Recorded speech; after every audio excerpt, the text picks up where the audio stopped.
분양가 상한제 후폭풍이 여전합니다.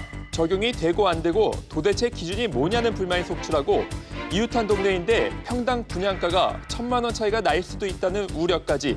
이런 분위기 속에 재건축, 재개발 조합들은 집회와 청원운동 등 집단 행동을 예고했습니다. 상한제 적용 여부에 따라 지역별로 희비가 엇갈립니다. 목동과 일산 등은 상한제 미적용으로 집값 상승 기대감이 흐르고 있는 가운데 아직 낙관하기는 이르다는 지적도 나옵니다. 올해 9월까지 정부의 재정 수지 적자는 57조 원으로 역대 최고 수준입니다. 가라앉은 경기 때문에 돈을 많이 쓴 것이지만 걷어들이는 세수도 감소하고 있어 이러다 나라 곳간에 구멍이 뚫린다는 걱정도 나옵니다. 현대중공업, 한국GM이 떠나가면서 지역 경제가 흔들린 군사 지역에서 희망의 싹이 보이고 있습니다. 전기차 생산기지로 부활의 날개짓을 시작한 군산 현장을 다녀왔습니다.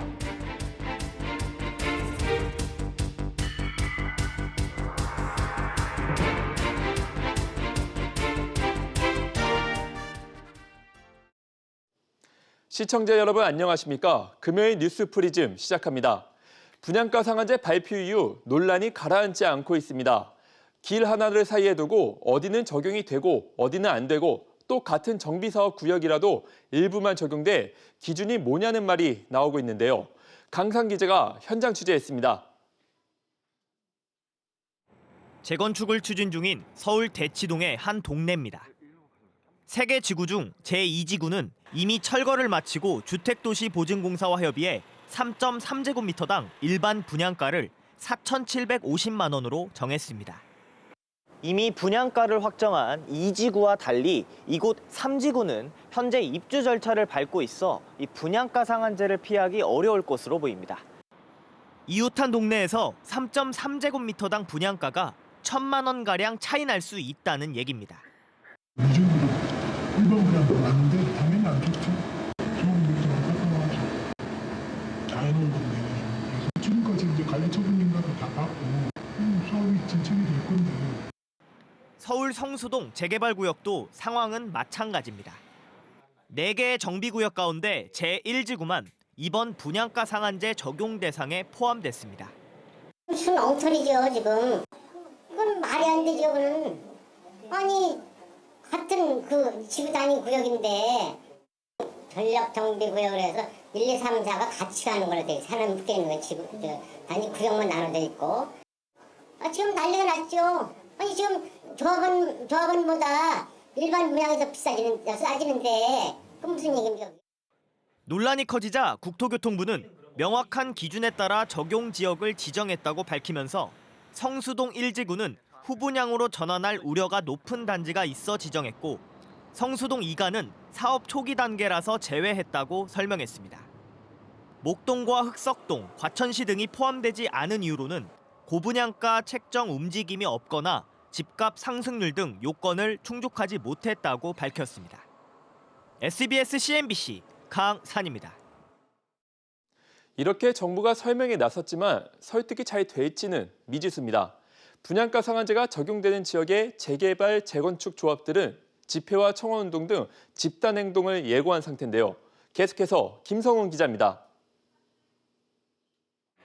서울 강동구 일동의 한 재건축 단지입니다.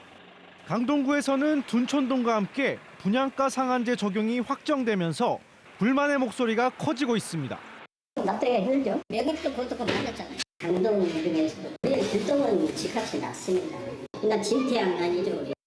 정부가 6개월의 유예 기간을 두었지만 최근에서야 성면 제거 작업을 위한 인허가 절차를 밟고 있어 상한제를 피할 수 없는 상황입니다. 이처럼 상한제 적용에 강하게 반발하고 있는 재건축 재개발 조합들은 집단 행동도 준비하고 있습니다. 둔촌주공과 개포주공 1단지 등 분양 절차에 속도를 내고 있는 단지들은 우선 다음 달 주택도시보증공사를 상대로 집회를 열 예정입니다. 내년 초에는 분양가 상한제 철폐를 요구하는 전국 단위의 집회도 계획하고 있습니다. 현장에서는 지금 형평성 문제가 끊임없이 확산되고 있습니다. 지금의 주택 정책으로는 도저히 조합원들 추가 분담을 막아낼 길이 없기 때문에 집단적으로 저항한다. 조합들은 내년 4월 총선 전까지 연대 집회를 이어간다는 계획이어서 분양가 상한제를 둘러싼 논란은 해를 넘겨 이어질 것으로 보입니다. SBS CNBC 김성울입니다. 이렇게 분양가 상한제로 지역별 희비가 엇갈린 가운데 시장도 예민하게 반응하고 있습니다. 특히 조정 대상 지역에서 해제된 곳의 집값 흐름이 심상치 않습니다. 이 내용은 김한진 기자가 취재했습니다. 분양가 상한제 적용 지역으로 지정된 서울 송파구 잠실동의 한 아파트 단지입니다. 올해 9월 전용 면적 82제곱미터가 역대 최고가인 22억 1천만 원에 거래되면서 분위기가 달아올랐지만 어제 오늘 상황은 완전히 바뀌었습니다. 거의 없어도 조용한 편이에요. 가라앉았다 완전히 떠나야죠.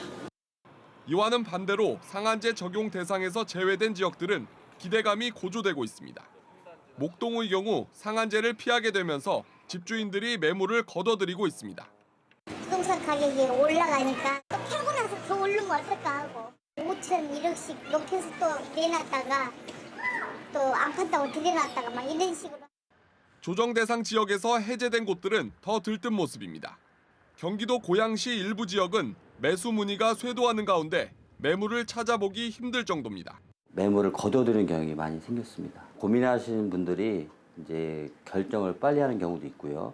최근의 거래에 비해서는 많으면 3천, 적으면 1,500만 원 정도 올랐어요. 앞서 국토교통부는 상한제 대상 지역 추가 지정과 조정 대상 지역 재지정을 언제든 검토할 수 있다고 밝혀 이 같은 집값 상승세는 제한적일 것이란 분석이 나옵니다. SBS CNBC 김한진입니다. 정부가 이런 논란에도 불구하고 분양가 상한제에 도입하는 이유, 바로 집값을 안정시키기 위해서입니다. 무주택자 입장에서는 내 집 마련의 기회가 더 넓어진다는 이야기인데요. 황인표 기자와 이에 대해서 좀 더 자세히 짚어보겠습니다. 네, 황 기자. 네. 먼저 이 분양가가 얼마나 낮아지게 되나요? 그 사례를 들어 좀 설명을 드리도록 하겠습니다. 오늘 강남권에서 한 모델하우스가 이제 문을 열었는데요. 반포동과 대치동 등 인기 지역에 있다 보니까 분양 가격만 3.3제곱미터당 4,700만 원 이상이 되는 그런 이제 집입니다. 두 아파트 모두 제일 싼 가격이 11억 원을 넘는데요. 분양가 상한제를 적용받으면 국토부 계산 결과 최고 20% 가격이 떨어집니다.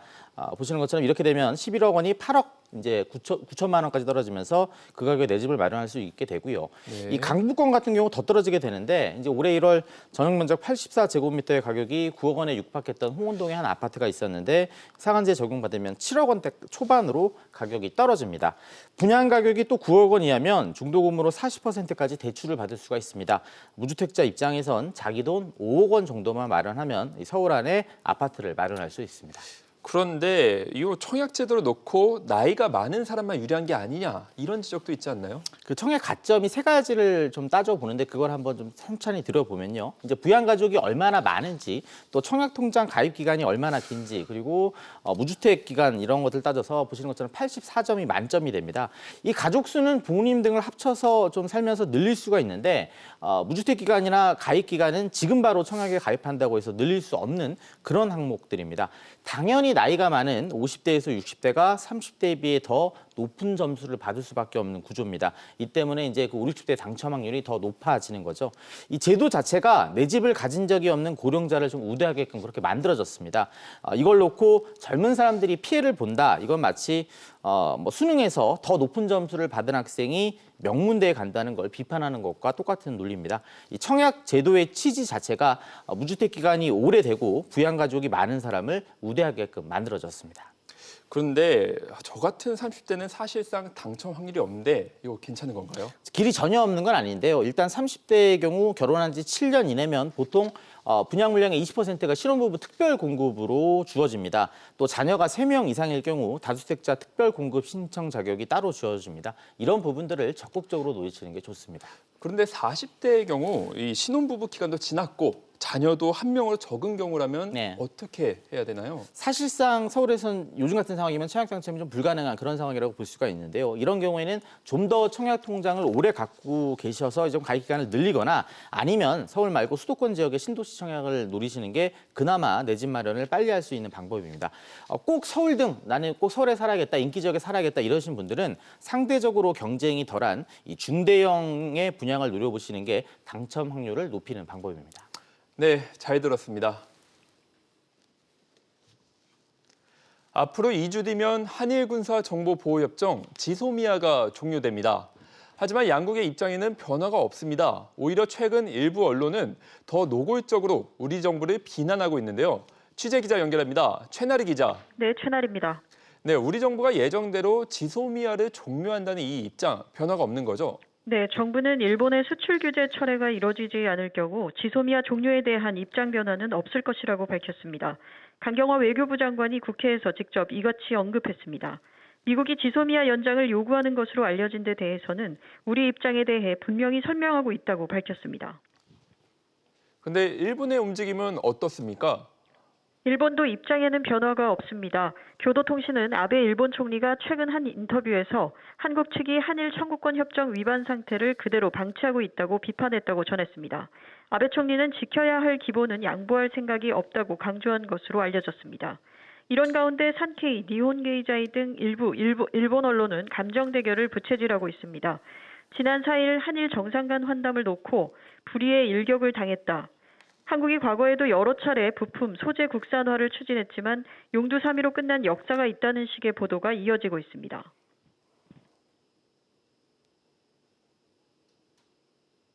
이런 가운데 양국이 WTO 2차 협의를 갖기로 했네요.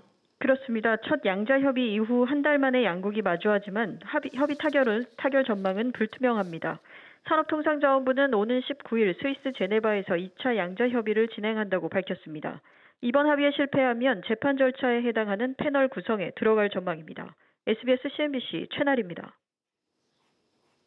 정부가 침체된 경기를 살리기 위해 재정, 즉 나랏돈 풀기를 공언하고 있습니다. 이 같은 정책에 지출은 느는데 이에 비해 거치는 세금이 줄면서 나라 곳간이 괜찮을지 걱정하는 목소리도 많은데요. 장가희 기자와 짚어보겠습니다. 네, 장 기자, 세금이 올해 유독 잘 거치지 않는다는 지적 끊이지 않는 것 같습니다. 맞습니다. 기획재정부가 발간한 월간 재정 동향 11월호에 따르면 1월부터 9월까지 거친 국세 수입은 228조 1천억 원으로 1년 전보다 5조 6천억 원이 줄었습니다. 1년간 걷어야 할 세금 대비 세금을 얼마나 걷었는지를 나타내는 세수 진도율도 77.4%로 2.2%포인트 떨어졌습니다.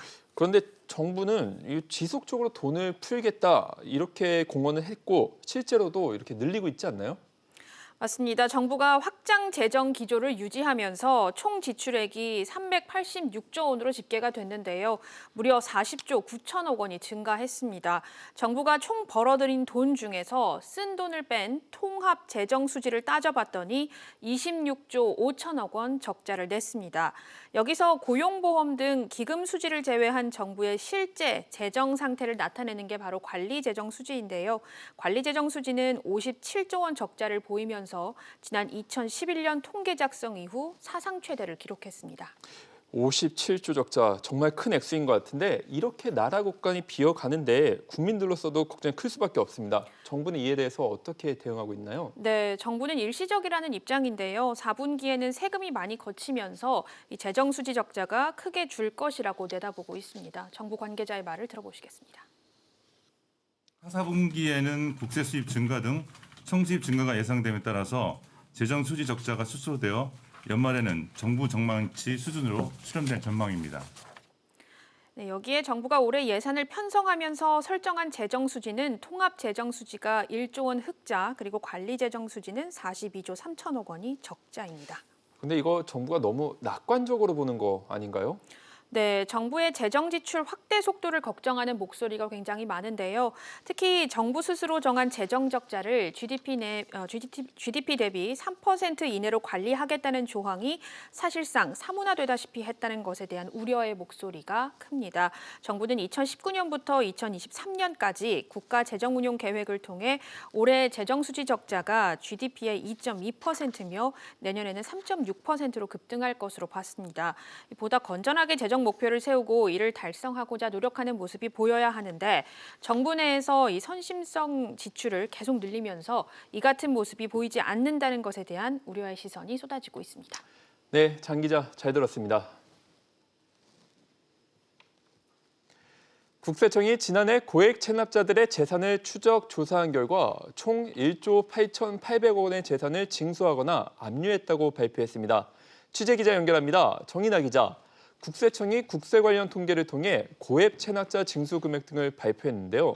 구체적으로 어떤 내용이 있습니까?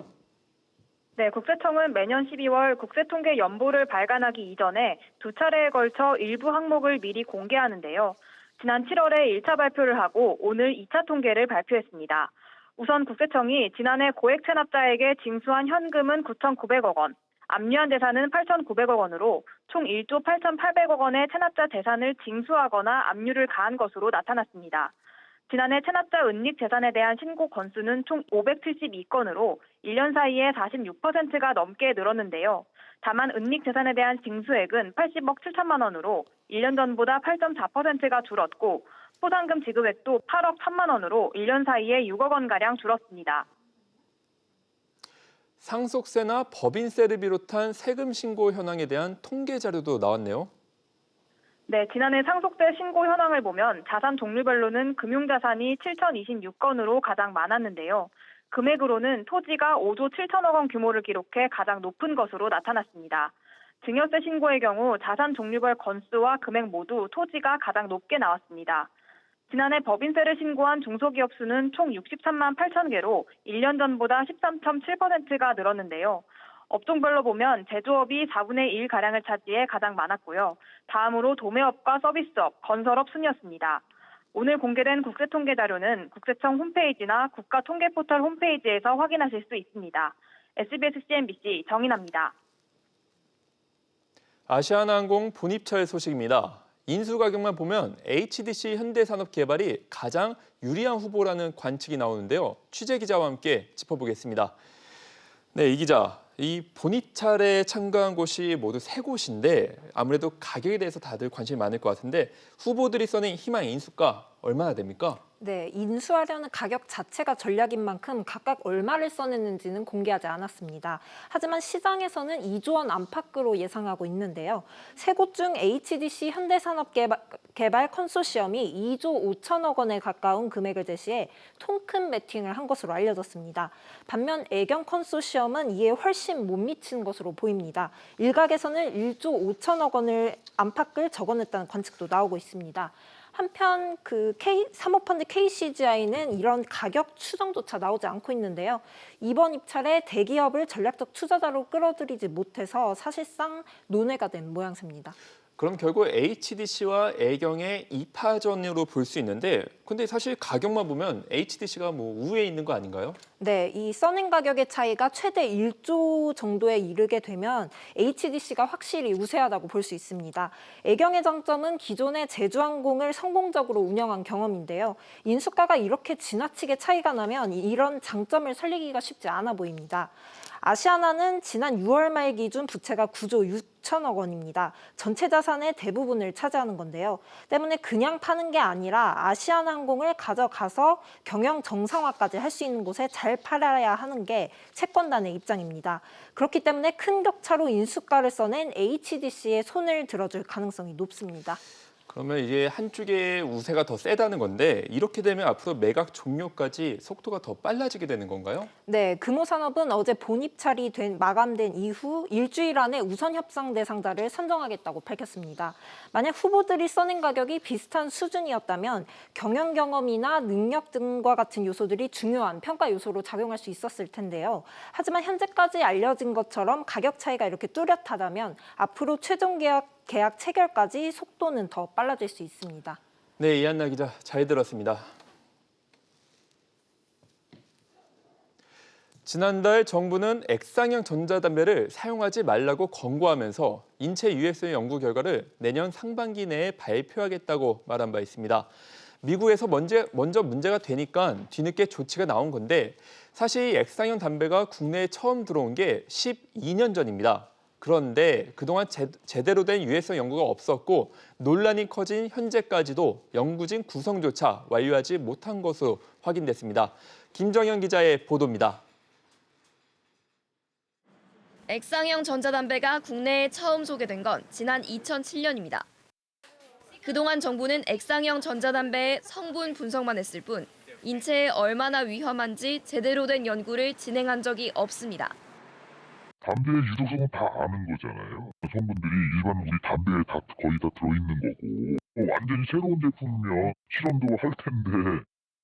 미국 질병통제예방센터가 액상담배 사용자제 권고를 내린 건 올해 9월 6일. 한국질병관리본부는 한 달이 훌쩍 지난 지난달 18일에서야 유해성 연구를 의뢰했습니다. 하지만 아직까지 연구는 시작도 하지 못하고 있습니다. 시험은 지금 진행 들어가진 않았어요. 시험 계획서나 이런 건 아직 지금 작성 중인 걸로 제가 알고 있거든요. 정부 입장에서 이 액상 전자담배가 인체에 어떤 영향을 주는지를 하루빨리 국민들에게 밝히고 알려야 되는데 지금 현재 너무 진행이 늦지 않나 생각을 합니다. 이에 대해 복지부는 다음 주까지 연구진 구성을 마치겠다고 밝혔습니다. 사용하지 말라고 해놓고 얼마나 위험한지 검증은 차일피일인 상황. 액상형 전자담배를 사용하던 흡연자들은 하루하루 불안감이 커지고 있습니다. SBS CNBC 김정현입니다. 군산이 변화를 모색하고 있습니다. 현대중공업, 한국GM이 떠나간 자리에 중소 전기차 업체들이 들어오고 있는데요. 윤성훈 기자가 현장 다녀왔습니다. 여기저기 내연기관 생산 장비들이 방치돼 있습니다. 지난해 한국GM이 철수한 뒤 1년 넘게 가동이 중단된 것들입니다. 이 공장을 중소전기차 업체들이 인수해 장비와 시설을 교체 중입니다. 궁극적으로 2024년까지는 목표량은 22만 대, 1,800명 정도의 직접 고용, 전체적인 투자비는 약 6천억 정도 예상을 하고 있습니다. 중앙정부와 지자체는 투자 보조금뿐 아니라 법인세와 취득세 감면 등 각종 혜택을 주기로 했습니다. 전기차 생산 기지로 탈바꿈하기 위한 군산형 일자리입니다. 대기업 한두 개의 기업의 군산시 경제가 의존되어 있었는데 이제 강한 그런 중견기업, 중소기업, 전기차 클러스터가 조성이 돼서 더 의미가 있다고 봅니다. GM이나 현대중공업 있을 때 일자리 수준은 3년에서 5년 사이 되면 거의 그 정도는 가까워지지 않느냐 하는 생각을 하고. 매출이 반토막 났던 자동차 부품업체들도 활기를 되찾고 있습니다. 전기차 부품 개발과 매출 다변화로 재기를 꿈꾸고 있습니다. 기대가 큽니다. 다양한 전기자동차 대수의 확대, 저희들 업체의 수급이 충분히 아마 이루어지지 않을까 이런. 한국GM 철수 이후 활력을 잃었던 군산이 전기차 생산 메카로의 도약을 꾀하고 있습니다. SBS CNBC 윤성훈입니다. 군산형 일자리에 대한 희망이 커지면서 침체됐던 지역 경제도 조금씩 활기를 되찾고 있습니다. 이어서 권세욱 기자의 보도입니다. 군산에서 오랜만에 취업 박람회가 열렸습니다. 실직의 아픔을 딛고 재취업을 하려는 이들이 전기차 업체의 문을 두드리고 있습니다. 한 18년 하다가 회사 경영난 그쪽으로 그냥 희망퇴직 쓰게 되었어요. 군산에 들어오면 좋죠. 군산이 이렇게 살기가 좀 편해지니까요. 아르바이트 들어오고 취직 자체가 나이도 있고 하니까 어렵더라고요. 내년에는 좀 좋아질 거라고 생각합니다. 저도 그 기대로 여기로 왔습니다. 국가산업단지 인근 원룸촌도 공실이 줄어들고 있습니다. 대기업들이 빠져나간 자리에 중소기업들이 하나둘씩 들어오고 있기 때문입니다. 옛날에는 60%까지 그 공실이 있었습니다. 어떤 집은 모두 비어 있었고 예전에는 정말 심각했는데 지금은 어느 정도 한 30-40% 정도의 공실률을 갖고 있죠. 하지만 아직 갈 길은 멉니다. 본격적인 고용과 생산, 소비로 이어지기까지는 시간이 더 필요할 것으로 보입니다. 마음적으로만 그런 생각을 갖고 있지 큰 경기가 지금 좋아졌다는 그 체감을 못 느끼고 있어요. 지금 군산이 지푸라기라도 잡을 그러한 지금 심정을 갖고 있습니다. 그래서 군산 시민들은 이번 기회를 살려야 한다며 절실하게 말합니다. 이 기업들이 군산에 이 많은 일자리를 줄 수 있도록 좀 많이 좀 참여했으면 고맙겠습니다. 위기 극복을 위해 힘을 모으고 있는 군산이 기회의 땅으로 거듭날지 관심이 모아집니다. SBS CNBC 권세욱입니다. 앞으로 실거래가가 9억 원이 넘는 집을 소유한 사람들은 한국주택금융공사의 전세 보증을 이용할 수 없게 됩니다. 주택금융공사는 다음 주부터 고가주택 보유자에게 전세자금 신규 보증이나 기존 보증의 기한 연장을 제한한다고 밝혔습니다. 이는 공적보증 전세대출을 활용한 갭 투자를 막고 실수요자 중심으로 지원이 이루어지도록 하기 위한 조치입니다. 법원이 KCGI가 한진칼을 상대로 제기한 검사인 선임 신청을 받아들인 가운데 한진칼은 오늘 이사회를 열어 기업집의 구조 헌장을 제정하고 이사회 산하의 거버넌스 위원회와 보상위원회를 신설하기로 결의했습니다. 국세청장이 전두환 씨의 체납세액에 대해 숨긴 재산을 끝까지 추적해 징수하겠다고 밝혔습니다. 김현준 국세청장은 오늘 열린 국회 기획재정위원회 전체 회의에서 전두환 씨의 체납세액 중 일부를 추적 조사를 통해 징수했고 공매가 진행 중인 연희동 자택도 교부 청구로 징수하려고 노력 중이라고 설명했습니다. 2018년 고액 상습 체납자 명단에 따르면 전 씨의 세금 체납액은 31억 원이고 이외 내야 할 추징금도 약 1,000억 원에 달합니다.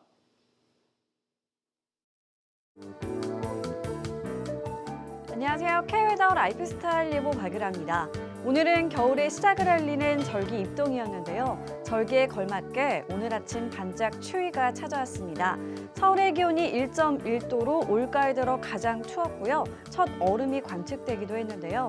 낮에는 기온이 10도 이상 크게 올랐지만 13도 선에 머무는 등 종일 쌀쌀함이 감돌았습니다. 주말인 내일 아침까지도 평년 수준을 밑돌며 춥겠지만 낮부터는 예년 이맘때 기온을 회복하면서 추위가 차츰 누그러질 것으로 보이는데요. 서울의 낮 기온 15도 안팎까지 오르겠습니다. 내일 전국 하늘이 대체로 맑겠습니다. 다만 강원 영동은 낮 한때 5mm 미만의 비가 조금 오겠고요. 일요일에는 차츰 흐려져 강원도와 경상도를 제외한 전국에서 비 소식이 있을 것으로 보입니다.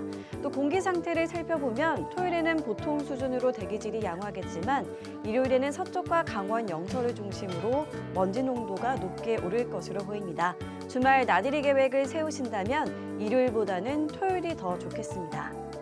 내일은 중국 산동반도 부근에 위치한 고기압의 영향을 받겠습니다. 다음은 자세한 지역별 날씨입니다. 중부지방 아침에는 추위가 계속되겠습니다. 서울은 3도, 춘천은 0도까지 떨어지겠는데요. 하지만 낮부터는 15도 안팎까지 오르겠습니다. 동해안의 아침도 다소 춥겠습니다. 강릉과 울진 7도로 시작하겠는데요. 낮에는 강릉 15도, 울진 17도가 되겠습니다. 남부지방도 아침까지는 춥지만 낮부터는 기온이 오르면서 추위가 차츰 풀리겠습니다. 광주는 19도, 부산은 20도까지 오르겠습니다. 동해상으로 비가 오겠고요. 물결도 최고 2.5m까지 약간 높게 일겠습니다. 일요일에 시작된 비는 월요일 전국으로 확대됐다 차츰 그치겠고요. 수능일이 가까워지는 주 중반에도 전국에 비 소식이 있을 것으로 예상됩니다. 또 비가 그친 뒤에는 서울의 아침 기온이 영하권까지 떨어지는 등 입시 한파가 찾아올 것으로 전망됩니다. 기상정보였습니다. 오늘 저희가 준비한 소식은 여기까지입니다. 시청해주셔서 감사합니다.